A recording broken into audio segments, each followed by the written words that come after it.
आज महाराष्ट्राचे लाडके मुख्यमंत्री देवेंद्र साहेबांची इतकी चांगली सभा फलटणमध्ये झाली। प्रचंड 10,000 लोक जमले, 10,000 पेक्षा जास्त लोक आले होते आणि देवेंद्र साहेबांचं अभ्यासपूर्व न कुणावर टीका करणं, तरी फलटणकरांना मेसेज की देवेंद्र साहेब आणि महाराष्ट्र सरकार रणजितदादांच्या व राष्ट्रवादीच्या पाठीमागे खंबीरपणा उभा आहे, हे मेसेज ऐकून आमची कार्यकर्त्यांचे मनोगत आणि उत्साह प्रचंड वाढला आहे। आणि संध्याकाळी जी सभा होणार आहे त्या सभेत रामरायांना, भावनिक लोकांना किंवा रडण्याशिवाय पर्याय नाही।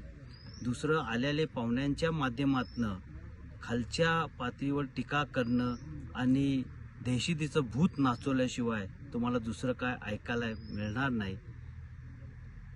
हीच माझी प्रतिक्रिया आज सकाळच्या सभेची आणि संध्याकाळी होणाऱ्या सभेची।